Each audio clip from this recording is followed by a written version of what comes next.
অনেক দিন আগের কথা। একটি গরু জঙ্গলের পাশে একটি মাঠে ঘাস খাচ্ছিল। হঠাৎ জঙ্গল থেকে একটি বাঘ এসে তাকে আক্রমণ করলো। গরুটি বাঘকে দেখেই দৌড় শুরু করলো। অনেকক্ষণ দৌড়ানোর পর গরুটি হাঁপিয়ে উঠল। বাঘের সাথে দৌড়ে তো গরুর পেরে ওঠার কথাও নয়। তাই আর কোনো উপায় না পেয়ে পুকুরে ঝাঁপ দিল। কিন্তু পুকুরটি ছিল শুকনা, যার ফলে সেখানে কাদা ছাড়া কোনো পানি ছিল না। গরুর পেছন পেছন বাঘটিও ঝাঁপ দিল। বাঘ ও গরু কাদায় গলা পর্যন্ত আটকে গেল। বাঘ রেগে মেগে বলল, তুই আর লাফ দেওয়ার জায়গা পেলি না? ডাঙায় থাকলে তোকে না হয় একটু কুড়মুড় করে খেতাম, এখন তো দুজনেই মরব। গরু হেসে বলে, তোমার কি মালিক আছে? বাঘ রেগে বলে, বেটা, আমি হলাম বনের রাজা, আমার আবার মালিক কিসের? আমি নিজেই তো বনের মালিক।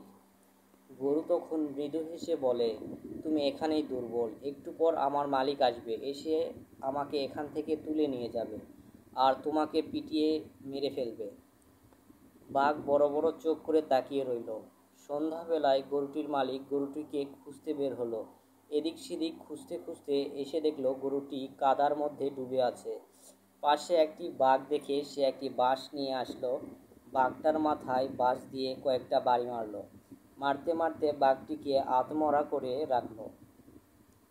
এরপর গরুটিকে টেনে তুললো। গরু উপরে উঠে বাঘটির দিকে তাকালো। বাঘটির তখন যায় যায় অবস্থা।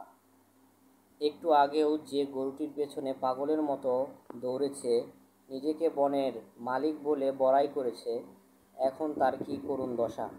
কাদায় পড়ে মাখামাখি, কিন্তু কেউ তাকে সাহায্য করতে এগিয়ে আসছে না। গরুটি বাঘের এই অবস্থা দেখে হাসতে হাসতে বাড়ি চলে গেল। আর বাঘটি ওখানে একা একা পড়ে রইল। একটা সময় সে মারা গেল। এই গল্প থেকে আমরা শিক্ষা নিতে পারি, সব সময় জীবনে স্বাধীনতা কল্যাণ বয়ে আনে না, কখনো কখনো পরাধীনতা জীবনের জন্য কল্যাণকর হয়ে ওঠে।